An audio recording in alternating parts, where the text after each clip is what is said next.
রিয়াজুল পদে সাবেক যুবলীগ, এখন বর্তমানে যুবদল, এরকম সন্ত্রাসী চক্রের যুবদল বা যারা যারা আছেন এরাই এরপর একবার বসানো হয়েছে। কালকে তো আমিও নিরাপদ না। মানুষ কেন এই দলে রাজনীতি করবে? এই ঘটনাটা ঘটছে, সামান্য একটা ঘটনা নিয়ে একটা মার্ডার হবে সেটা আমরা আশা করি নাই। এই যে আওয়ামী লীগের যারাই দোকানদারি করতেছে, পুরো মাসুদ যুবলীগের মাসুদের যে সিস্টেমটা ছিল সেই সিস্টেমটাই এখনো আছে, শুধু জাস্ট এখন নিয়ন্ত্রণটা চেঞ্জ হয়েছে। প্রাইম মিনিস্টারের বিদ্যুৎ টেলিফোনের তার নিয়ে যায়, এখান থেকে কিভাবে তার সরে এটা বুঝতে হবে। তো আমার হাজবেন্ডকে ভোর 4টা বাজে নিজে আমাদের বাসা থেকে ওকে অ্যারেস্ট করা হয়েছে। কেন? জি, সে বাসায় ছিল। আর যখন ঘটনা ঘটে তখন ওর সাথে আমি ভিডিও কলে ছিলাম। ও যাচ্ছিল খিলগাঁও বাজারে, আমার কিছু দরকার ছিল, ওই দরকারে মানে আমার পার্সোনাল দরকারে।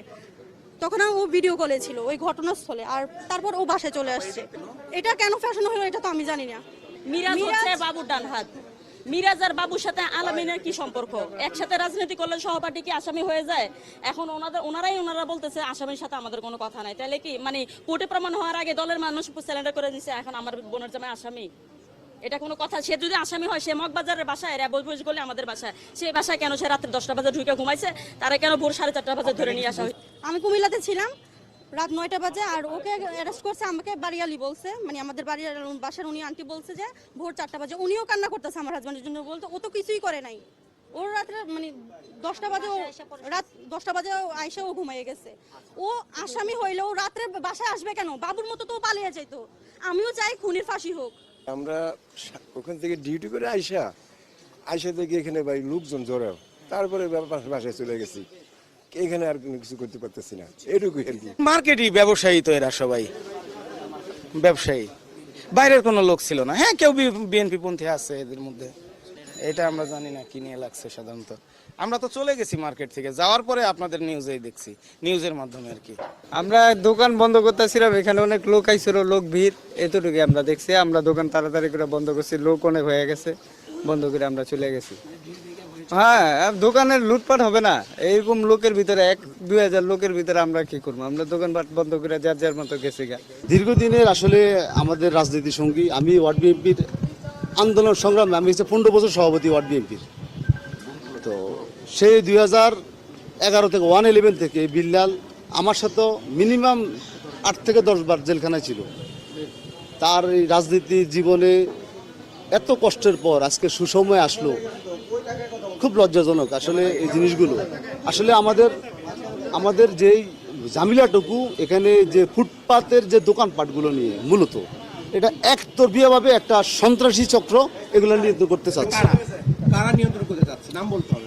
এই যে মার্ডারটা যে কারণে হয়েছে, আমি একটা পার্টির প্রেসিডেন্ট, আমি একটা দলের নেতা, আমি সরাসরি কারো কিছু আমি বলতে পারি না। এটা আপনারা জানেন, যে ঘটনাটা ঘটছে সামান্য একটা ঘটনা নিয়ে একটা মার্ডার হবে সেটা আমরা আশা করি নাই। কালকে থেকে পর্যন্ত আমি ঘুমাইতে পারি নাই। এই জিনিসটা এত রাজনীতি করে এত কষ্ট করে আজকে যদি আমার একটা সহকর্মীকে হারাইতে হয়, কালকে তো আমিও নিরাপদ না। মানুষ কেন এই দলে রাজনীতি করবে? আজকে তার দলের কর্মীর কাছে সে একটা সহযোগী সংগঠন, একটা সহযোগী সংগঠনের কাছে মার্ডার হবে, সেটা তো কাম্য না। আমি চাই রমনা অঞ্চলে এই ফুটপাত নিয়ে, এই চাঁদাবাজি নিয়ে যত ঝামেলা, রমনা অঞ্চলে যতগুলো ফুটপাত আছে, বিশেষ করে আনারকলি মৌসাকে এই জায়গাটুকু অবৈধ দখলবাজি। আমি একটা ওই মার্কেটের আমি সেক্রেটারি, সেন্টার পয়েন্ট মার্কেটের মালিক সমিতির। এই যে ফুটপাত নিয়ে এ পর্যন্ত আমরা 3 বার উচ্ছেদ করছি। এই সন্ত্রাসী চক্রের যুবদল বা যারা যারা আছেন এরাই এরপর একবার বসানো হয়েছে। বসায় কিন্তু আজকে এই মার্ডারটা, যদি ফুটপাতগুলো অপারেশন না করা হয় আরও মার্ডার হতে থাকবে। আমলিক আছে, আমলিক যারাই ছিল, আপনি দেখেন এখানে যারা আসামি আছে, দখল কিন্তু আমলিকের আছে। আমলিক যেভাবে ছিল ঠিক সেভাবে ওইখানে তারাই আছে। আপনি দেখবেন ওই জায়গাটা ঘুরলে আমাদের এখানে প্রায় 300 দোকান আছে। এখানে বিশাল একটা বাণিজ্য, 300 দোকান থেকে অবৈধভাবে 20,000 টাকা করে নেয়, প্রতি মাসে অনেক টাকা আসে। এটাই মূল সমস্যা। এই যে আমলিকে যারাই দোকানদারি করতেছে, পুরো মাসুদ যুবলীগের মাসুদের যে সিস্টেমটা ছিল সেই সিস্টেমটাই এখনো আছে, শুধু জাস্ট এখন নিয়ন্ত্রণটা চেঞ্জ হয়েছে। আপনি দেখেন, আপনার প্রাইম মিনিস্টারের বিদ্যুৎ টেলিফোনের তার নিয়ে যায়, এখান থেকে কিভাবে তার সরে এটা বুঝতে হবে। এখনো সরাসরি দোসররা জায়গা যায়, এখনো কিন্তু সেট আছে। 100% আমলিকের লোকজন আছে, বিএনপির লোক এখানে ছিল, তারা আসতে হবেই। এখন তো যে প্রেক্ষাপটটা মূল জায়গাতে তো আমাদের লোকজনে আছে। আমলিকের আপনার এখানে যে আসামিগুলো আছে, আমাদের এখানে দেখবেন অনেকগুলো আসামি এখানে আছে, নাম সোহেল থেকে শুরু করে অনেকে আছে। হ্যাঁ, তারপরে সোহেল আছে, চশমা সুমন আছে, আমলিকের ফুল সেট আপটা এখানে আছে, ওদের নামও এখানে আছে।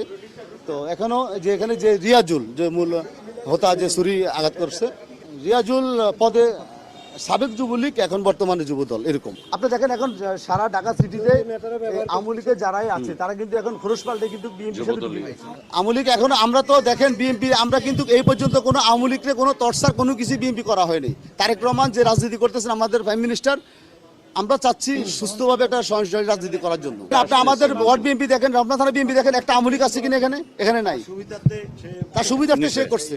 আমরা চাই যে আমার দলের যেই হোক না কেন, যে অপরাধ করবে তার শাস্তি হবে, তার সর্বোচ্চ শাস্তি আমরা মৃত্যুদণ্ড কামনা করবো, এটা আমাদের কথা। তার 2 দিন আগে একটা গ্যামজাম হয়েছে, এই গ্যামজামটা আমাদের মাননীয় এমপির বাসায় মিটমাট করে দেওয়া হয়েছে।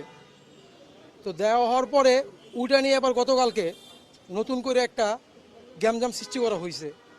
করার পরে আমার বড় ভাই তখন মালিবাগে আসছিল, আমার বড় ভাইকে দিদারুল ইসলাম বাবু ফোন দেয়, ভাই এখানে ভেজাল হয়েছে, আপনি একটু আসেন মিটমাট করি।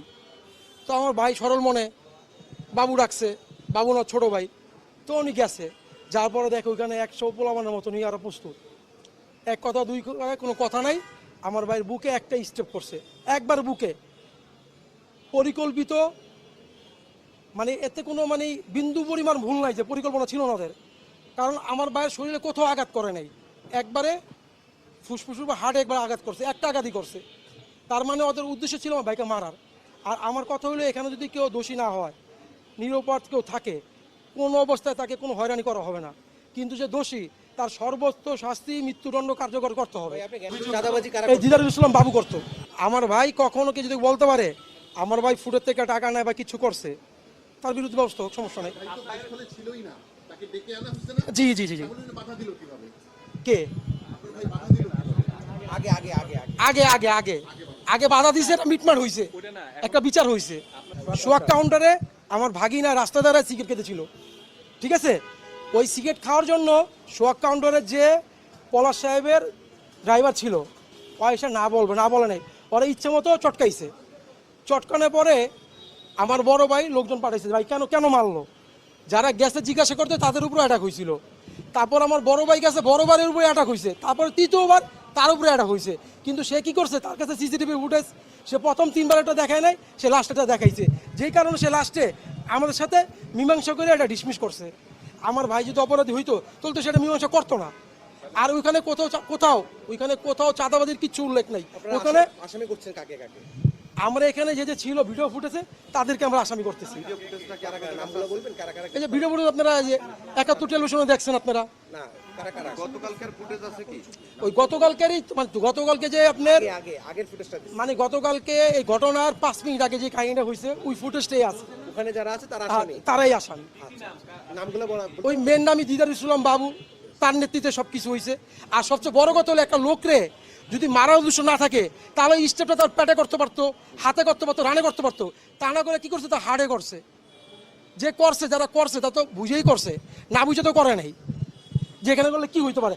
আমার কথা আবারও, যদি কেউ নিরপরাধ থাকে তার বিরুদ্ধে বিন্দু পরিমাণ কোনো অ্যাকশন হবে না। আর যে অপরাধী সে যত বড় ক্ষমতাশালী হোক, সে মহানগর হোক, সেন্ট্রাল হোক, যা হোক, আমাদের মাননীয় প্রধানমন্ত্রীর চেয়ারম্যান কি বলছে, আমরা সুন্দর একটা বাংলাদেশ দেখতে চাই, আমরা সবাই সুন্দর একটা বাংলাদেশ দেখতে চাই, এর বাইরে কিচ্ছু না। আপনারা জানেন গতকাল রাত 7:30 থেকে 8টার মধ্যে একটা হত্যাকাণ্ডের ঘটনা ঘটেছে। এই ঘটনায় মামলা প্রক্রিয়াধীন, আশা করি আধা ঘন্টার ভিতর হয়তো মামলা রেকর্ড করা হয়ে যাবে। আর এই সংক্রান্তে আমরা 2 জনকে অ্যারেস্ট করেছি, একজনকে ঢাকা থেকে অ্যারেস্ট করেছি, একজনকে মুন্সিগঞ্জ থেকে আমরা অ্যারেস্ট করেছি। আর বাকি যে আসামিগুলোর কথা আমরা জেনেছি বা এজাহার অনুযায়ী তাদেরকে আমরা ধরার চেষ্টা করছি। আশা করি তাদেরকে খুব অল্প সময়ের ভিতর আমরা অ্যারেস্ট করতে সক্ষম হব। তাদের ভিতর রাজনৈতিক পরিচয় আছে। আলামিন, সে 19 নং ওয়ার্ড যুবদলের আহ্বায়ক। আর রিয়াজুল, তিনি যুবদল কর্মী বলে আমরা জেনেছি। আসলে এই বিষয়ে আমরা এখনো তদন্ত করতে পারিনি, এই বিষয়ে এখন কথা বলতে পারছি না। দেখেন এখন